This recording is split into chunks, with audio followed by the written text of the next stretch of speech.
Welcome to the Leverage Show. Get more from your business and your life. Be sure to share your business questions and challenges with me at leverageshow.com, and I'll answer them on future episodes. Today, I want to share with you simple ways to maximize your productivity if you work from home. Now, this is a really hot button for people that have experience with this because what you know is what everyone else doesn't and tries to tell you all the time how great that you have it. So if you work from home, it's everyone's ideal fantasy. Oh, it would be so great not to have to get up in the morning at a particular time. I don't have to get dressed. I don't have to wear anything. I don't have to commute or drive anywhere. All those things are 100% true. And working from home can be absolutely amazing. But there's also a downside to it, and there are a lot of challenges that most people have no clue about unless they've ever done it before. So if you do work from home, there's no doubt that you've already been told by every person you know how lucky you are to be able to work from home. And while that's true, you have to do it the right way, otherwise you're going to run into some serious trouble, which again, you may already know if you've been doing it. So the positives, a few of them we already covered. You don't have a set schedule. You don't have to wear a particular outfit. You don't have to commute. You have total flexibility and freedom.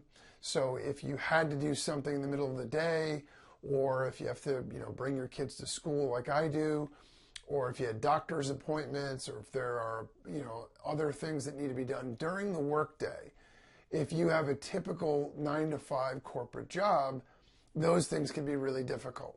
When you work from home, it can be very easy. However, there are a number of drawbacks also. The first of which is flat out simply, it can be lonely. If you're working from home and no one else is around all day, if you're not doing something that's very social and active, then you're going to find that it's actually more lonely than most people realize. And you need to have outlets outside of your job, outside of your business, outside of your work to connect with other people, because otherwise it's pretty lonely and it can actually become very depressing if you're stuck in isolation. It's true of any job, any walk of life. We need human contact to feel good and to feel balanced and feel centered in our lives. And so that's one very real concern. But the bigger things are prioritization, are being able to focus and be productive because we have the draws of everything around the house. So for example, if I've worked from home for a number of years, if I come home, I drop the kids off at school and I come back in and there are dishes in the sink, I feel compelled to do them. If my kids need uniforms for after school for their activities, I've got to wash the clothes and make sure I get that done. If we don't have groceries, I want to run out and get them because I'm the only person who's around to do it. So there's a natural sort of compulsion to feel like you have to do all these other things. And then obviously if the house is a mess, you feel a little bit sort of obligated to clean things up or to make things look a little bit better. And then there's the whole lack of structure and formality issues that come into play. And there are a lot of distractions. If you work in a corporate office and you're in one big open room and your boss can see you, the chances of you, looking up scores on ESPN.com or, researching some gadget you want to buy, or playing video games, watching TV, doing any of those other things during your workday is almost zero, because obviously you'd get in trouble or get fired. But at home, there's no one to tell you what to do and when to do it. So it's very easy for the line between work and between your personal life to be blurred. And that's actually a bad thing when it comes to productivity and it comes to work. And so over the years, because look, we've all had those issues. We've all had those distractions. And at times it can be really challenging and difficult to know, how do we stay productive? So here are 4 tips, 4 things that you can do that will make a big difference in your own productivity at work. The first thing is to find a quiet, dedicated place. Now, if you got a house full of kids and they're running around, and it's, like for me over the summertime, it's everybody's home. So it's a big challenge because everybody's here. They may have friends over. It's loud. You need to have some solitary, quiet place you can work.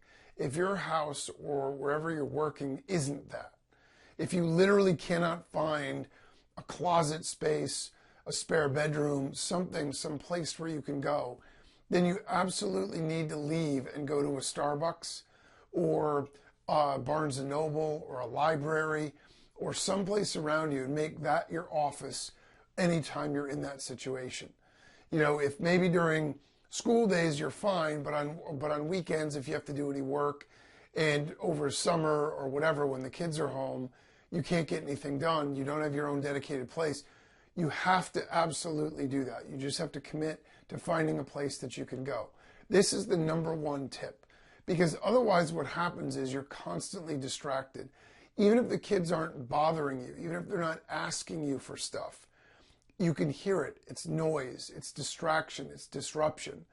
And that is a killer for productivity, especially when you're doing anything that requires any kind of thought. Your train of thought keeps getting broken repeatedly. You find you can't get anything done, and then you just get very frustrated. The second thing is prioritize work during work hours. Now, this sounds very simple, but it's actually a psychological step you need to take, and it makes a big difference. If you tell yourself, my work hours today, you can decide what they are 9 to 3. I drop the kids off, I come back, I work, and then I pick them up at 3. So my work hours today, at least during the day, are 9 to 3. That's fine. It's only 6 hours. You may need to work more later. But during that 6 hours, you prioritize work. You don't do dishes. You don't do laundry. You don't do any of that stuff. You get up and you do that stuff while the kids are getting ready for school, or you do it in the afternoon after you pick them up. But anything that is non-work related, you do not prioritize or do during that time. And you just have to draw a firm line with that. There really is no other way, because otherwise everything else starts to take precedent. Your work becomes the last thing on the list, and then you're not getting enough done. So especially with your own business, you can't make enough money, and you know where that goes and what kind of problems that can cause. So prioritize that work. Literally schedule in your work time so you know that this is work time. Now, step 3, or the third tip, is sort of connected to that, and that is do not allow interruptions unless they're emergencies. Okay? I'm in a residential neighborhood. So when I'm working from home and I'm in my office, I get knocks at the door. There are people that come by that want to sell stuff, or doing surveys, or politicians that want to shake people's hands. Unless I'm on my way out the door and they catch me on the way in, I do not answer the door. If there's a package coming, I know I need to sign for it. That's different, obviously. Certain circumstances like that.